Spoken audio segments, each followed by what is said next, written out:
My name is Amir Afsar. This is my vlog Unbillable. I'm a California licensed attorney, and on this episode, we're gonna fire up your positivity.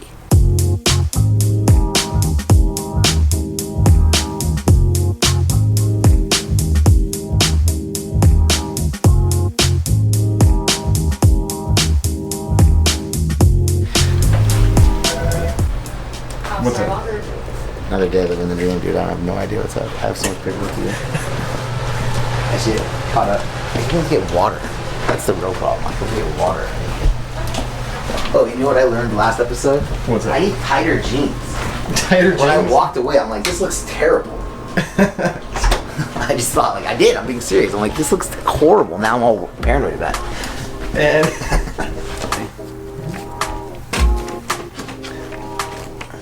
how has the quarantine made you feel? Let's just dive right into it. How has the quarantine made you feel? Do you realize how self-sufficient you are? Do you live alone? Do you have a family? I think a lot of these things play a big role in it. Do you live with your parents? Do you live with a sibling? Do you live with a loved one, a roommate? Do you have a wife? Do you have kids? All of these things play a significant role. And when I say they play a significant role, it's just the truth, because where have you been the last few months? Like, locked in your house. And so, for me, it really woke me up to like this idea that I think I've been spending more time and better quality time with my kids than my parents ever spent with me, but that's probably not true. Just the harsh reality of it. Being at home made me realize just how much of my existence is tied into this, being an attorney. Like how much of my actual existence is tied into like being a lawyer, a law firm, helping clients. You know, it's an interesting thing. I say that I don't have very many friends, and the truth is I don't really have very many friends. Like, not because I'm not a nice guy or not a cool guy. I just don't have a lot of, well, I mean, once you say you're not cool or you are cool, you're effectively the opposite, you know what I'm trying to say? Like, trust me, I'm cool. It immediately means you're not. But that's not what I'm getting at. I've spent my entire time since I've moved to Palm Desert effectively working on myself becoming a better attorney. Like, when I had a first job before I opened my own office, I wanted to become a better lawyer. Once I decided to split off and open my own firm, I wanted to make sure it was successful. And day in and day out, my focus has been on developing the law firm. I mean, if you watch the last couple episodes, you see me talking about reverse engineering and focusing on things. It's not just me making stuff up. Somebody told me like I'm a wannabe Gary Vee, and in one way that's a total insult because Gary Vee is relatively uneducated. I have good grades, a freaking doctorate degree. I'm no Gary Vee. On the other hand, it's a total compliment because, I mean, he's Gary Vee. But what did the quarantine make you think about yourself? What did the quarantine make you realize about yourself? Are you defined by any one thing? Are you defined by any one thing too much? Maybe there are multiple facets to who you are and you recognize those different pieces, but the emphasis is on the wrong one. Do I really want to be known most for being an attorney who solves business and real estate problems? Who gets the unpaid paid? Who gets the unclosed real estate deal closed? Is that what I want to be best known for? How much time with your children is the right amount of time? How much quality time with your family is the right amount of time? How many visits to your elderly mother's house is the right number of visits? How much time is the right amount of time to spend before you run out of that time? I don't have the answer to any of those questions. How important is any of this stuff around me? These legal disputes that I'm dealing with?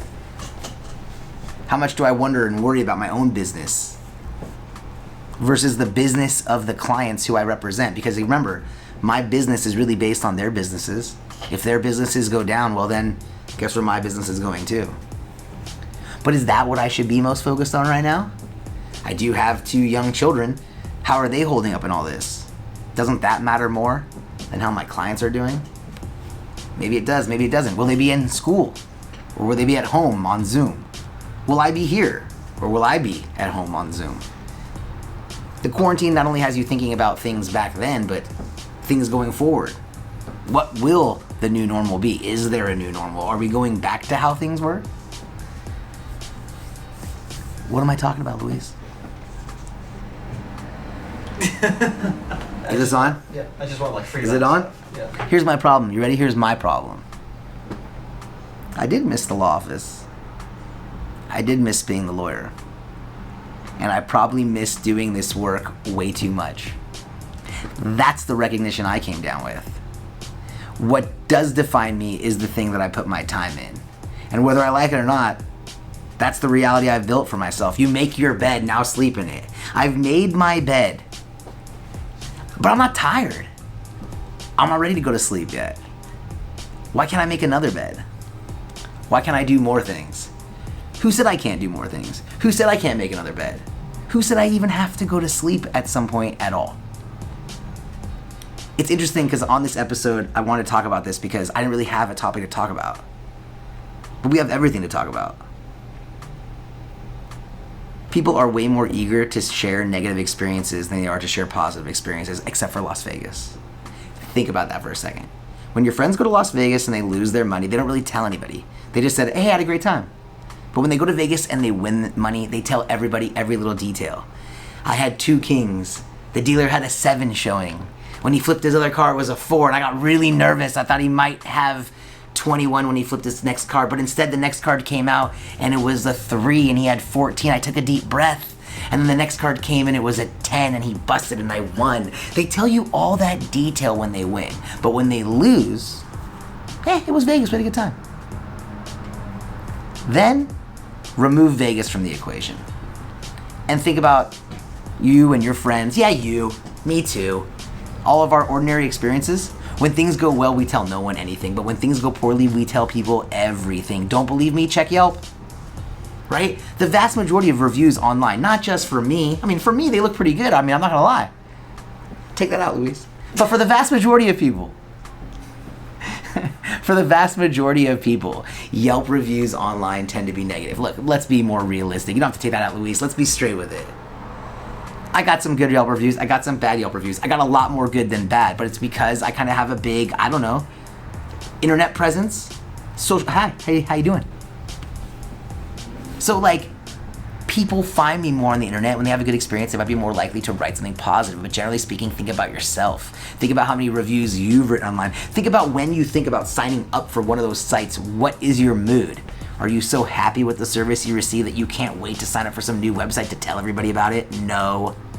You're so pissed off. You're so angry.